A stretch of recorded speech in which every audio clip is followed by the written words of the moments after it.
তোমরা আজকে যে অপরচুনিটি পাচ্ছ, আমার মনে হয় কামরুজ্জামান রতন ভাই তার বক্তব্য বলেছেন টিকটক লাইভ। আমি বলবো টিকটক ব্যবহার করো, ফেসবুক ব্যবহার করো, আরো ব্যাপকভাবে ব্যবহার করো, বাট তোমার ক্যারিয়ারকে ফোকাস করে করো। তুমি মানে মিসগাইড হয়ে করো না, বিকৃত মানসিকতা লোকদেরকে লাইক দিও না, যারা অন্যায় কথা বলে তাদের বিরুদ্ধে প্রতিবাদ করো।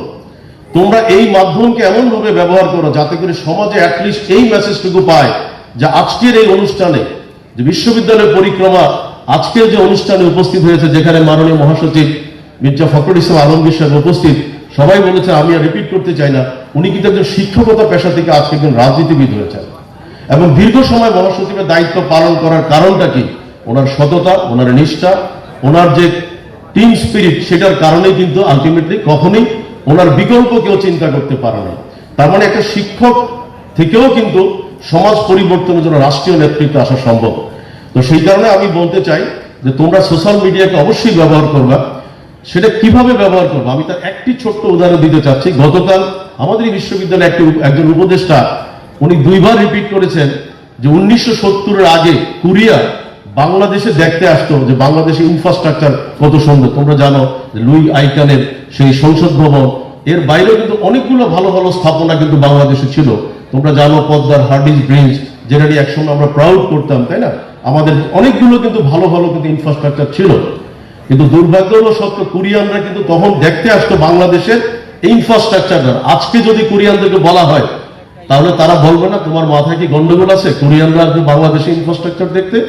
1970 সালে যদি তোমরা একটু ঘাটাঘাটি করো, সোশ্যাল মিডিয়াতে যাও, সেখানে একটু পড়াশোনা করো যে কোরিয়া কিভাবে আজকে এই অবস্থানে আসলো।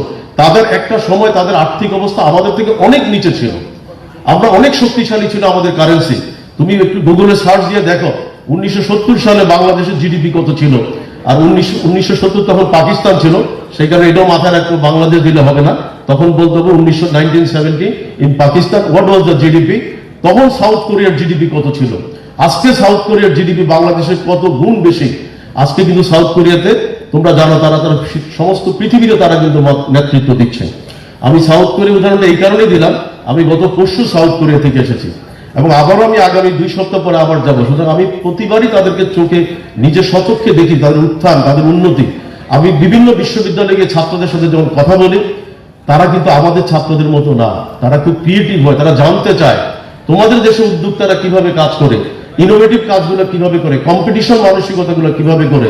এবং আমি লক্ষ্য করেছি 2 ঘন্টা আমি একটা বিশ্ববিদ্যালয়ের ক্লাস কন্ডাক্ট করার পরে 2 ঘন্টার ভিতরে কাউকে আমি দেখিনি যে একটু ঝিমুনি আসতে বা কেউ একটু বেরিয়ে যেতে চায়, কেউ একটু বিরক্তি ফিল করে।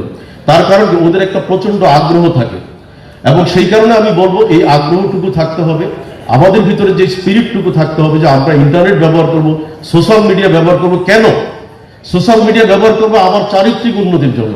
সোশ্যাল মিডিয়া ডেভেলপ করবো আমার ফোকাস ঠিক করার জন্য। সোশ্যাল মিডিয়া ব্যবহার করবো আমার গোল ঠিক করার জন্য। ফোকাস করব আমি, যেমন এখানে বসে তোমরা কতজন আছো হাত তুলবে, যে তোমরা যদি হাত তোলো আমি তোমাদেরকে একদিন আমার ক্যাম্পাসে তোমাদের ফুল ফ্যামিলি সহ আমি তোমাদেরকে লাঞ্চের ইনভাইট করবো। এখানে কে আছো যে মির্জা গোলাম আর মির্জা ফখরুল ইসলাম আলমগীর উইকিপিডিয়া তোমরা আজকে দেখেছো? কেউ আছো? দ্যাটস গ্রেট, একটু দাঁড়াও। তাহলে দেখো তোমাদের ভিতরে লিডার কিন্তু এখানে উপস্থিত। তার মানে কি সে মির্জা ফখরুল ইসলাম আলমগীরের উইকিপিডিয়া দেখেছে। কেন দেখেছে? আমি যেহেতু সে দূরে, তার মানে সে তার নিজের আগ্রহে জানতে চেয়েছে। তোমরা কেউ জানতে চেয়েছো? তার মানে সে তার সময়টুকু প্রপারলি ব্যবহার করতে পেরেছে, তোমরা ব্যবহার করতে পারো নাই। তোমরা হয়তো দেখেছো কোথায় গেল, কে দিল, কোনটা লাইক করলাম, কোনটা শেয়ার দিলাম, নিজের হয়তো স্ট্যাটাসটা তোমরা সেখানে শেয়ার করেছো, কিন্তু ও কিন্তু ভালো কাজ করেছিল। আমি তোমাকে ইনভাইট করছি এবং তোমার সাথে তোমার 10টা ফ্রেন্ড যাদেরকে তুমি মনে করো তোমার মতো ক্রিয়েটিভ, তাদের ফ্যামিলি সহ আমি তোমাদেরকে আমার বিশ্ববিদ্যালয়ে ইনভাইট করছি। তোমাদের ফ্যামিলি সহ একদিন তোমরা লাঞ্চ করবা, বিশ্ববিদ্যালয় পরিক্রমা সেটা তোমাদেরকে কোঅর্ডিনেট করবে। আমি তোমাকে ঢাকা থেকে তোমরা যেই জায়গা থেকে ট্রান্সপোর্ট দিব সব কিছু তোমাদেরকে দেবো। এই মাইন্ড সম্পর্ক, থ্যাংক ইউ ভেরি মাচ। এইভাবেই কিন্তু লিডারশিপ গ্রো করে। তাই আমি বারবার তোমাদেরকে বলতে চাই তোমাদের এই স্পিরিটটুকু কাজে লাগাও। এসএসসি পাস করার পরে তোমাদের এইচএসসি আছে, বিশ্ববিদ্যালয় জীবন আছে, প্রতিটি মুহূর্ত তোমাদের জীবন ইম্পর্টেন্ট। কারণ তোমরা বারবার যারা, যেহেতু আমরা একটি মুসলিম সম্প্রদায় বা আমরা একটা মুসলিম বলা যে মেজরিটি একটা কান্ট্রি, এখানে কিন্তু কোরআনে আল্লাহ পাক বারবার বলছে, আল্লাহ কিন্তু রাগ করেও 2-1 বার বলেছে যে তোমাদের জীবনে সবচেয়ে ইম্পর্টেন্ট হচ্ছে, কে বলবা কেউ? সময়। তো মানুষের জীবনে সবচেয়ে বড় ইম্পর্টেন্ট হচ্ছে সময়।